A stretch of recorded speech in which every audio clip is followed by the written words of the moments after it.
Olá, sejam bem-vindos a mais um Coluna do Rei.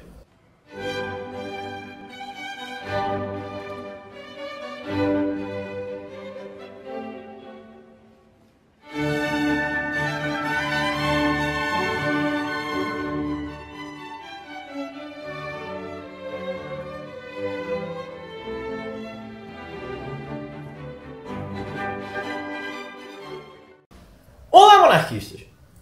Bem, a gente sempre ouve que o Brasil e outros países deviam seguir os modelos dos países escandinavos, que eles são muito mais desenvolvidos, que eles têm um nível de igualdade muito maior. Mas o que poucas pessoas sabem é que a maioria dos países escandinavos, né, a Noruega, a Dinamarca e a Suécia, são monarquias e eles têm uma história, a monarquia deles, muito interessante que infelizmente poucas pessoas conhecem. Então, eu gostaria de trazer aqui uns fatos, umas curiosidades sobre esses países que eu acho que seria muito legal vocês saberem e que para outras pessoas saberem também, não ficarem falando besteira por aí quando vão comparar o Brasil e outros países com a Noruega, a Dinamarca ou a Suécia. Bem, para começar, vou falar sobre a Noruega.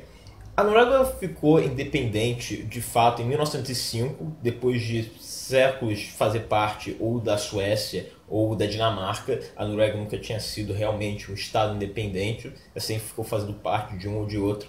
Mas aí em 1905 eles finalmente conseguiram ficar independentes e logo depois, um plebiscito, e logo depois da independência eles fizeram um referendo sobre qual forma de governo eles gostariam que a Noruega seguisse, se fosse uma monarquia ou se fosse uma república.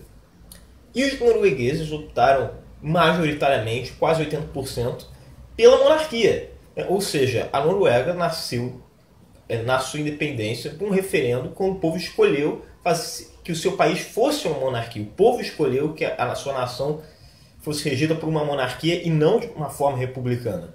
Segundo fato também sobre a Noruega, depois da Segunda Guerra Mundial, em 1945, a família real da norueguesa ela retornou ao país, porque quando os nazistas invadiram a Noruega em 1940, a família real fugiu e eles mantinham o governo representando a Noruega formalmente de fora do seu país, já que os nazistas estavam ocupando.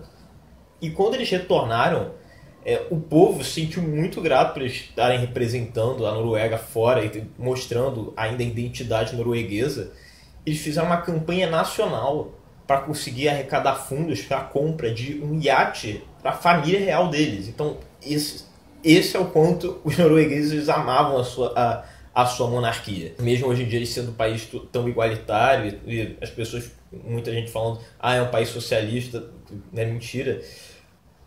As pessoas elas realmente têm uma simpatia muito grande pela monarquia. Tanto que hoje em dia, essas monarquias escandinavas eles estão entre as monarquias mais populares da Europa. Terceiro fato, apesar de as pessoas aqui no Brasil, nos Estados Unidos e outras repúblicas ficarem sempre discutindo sobre qual o limite que a religião deveria ter nos debates públicos no Estado, nos países escandinavos ainda existe a união entre o Estado e a Igreja. Na Suécia não existe mais, mas só desde 2002 que eles formalmente separaram a Igreja Luterana da Suécia do Estado. Na Dinamarca e na Noruega ainda existe a união entre a Igreja Luterana da Dinamarca e a Igreja Luterana da Noruega com o Estado formalmente, que essas igrejas elas continuam recebendo dinheiro público e quem é o chefe formal dessas igrejas é o próprio monarca, né? Tanto que quando eles separaram a igreja na Suécia, o rei ele continuou sendo o chefe da igreja luterana da Suécia e o chefe de Estado.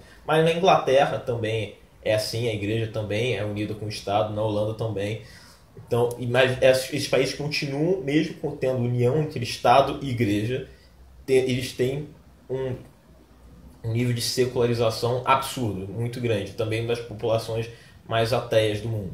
Quarto fato, apesar, novamente, mesmo esses países sendo muito igualitários, a gente sempre ouve falando das taxas de igualdade deles, de como o imposto de renda deles é alto, de como a igualdade entre homens e mulheres é bastante alta. Esses países só passaram a aceitar mulheres no trono a partir do século passado. Se não tivessem aprovado isso, a rainha da Dinamarca hoje não seria a rainha, a princesa da Suécia hoje não seria a próxima do trono. E quando eles fizeram isso na Suécia, houve uma grande resistência por parte do atual rei da Suécia, o Carl Gustaf. Ele queria que o filho dele fosse o próximo a assumir, e só depois, para as netas dele, que isso começasse a valer. E por último, o quinto fato, isso trata só da Dinamarca.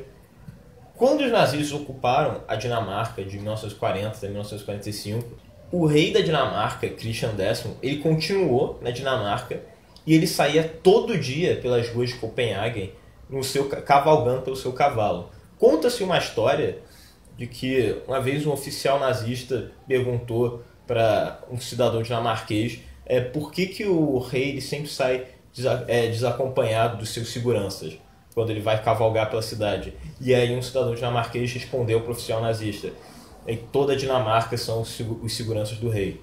Então, novamente, é para mostrar como que nesses países você tem uma união muito forte entre o seu povo e a monarquia. E também é um pouco mais fácil disso acontecer em países pequenos, né, com a Dinamarca, Suécia, Noruega. Eles realmente estão muito próximos. Em países maior, como por exemplo o Brasil, essa união talvez fosse um pouco mais difícil, mas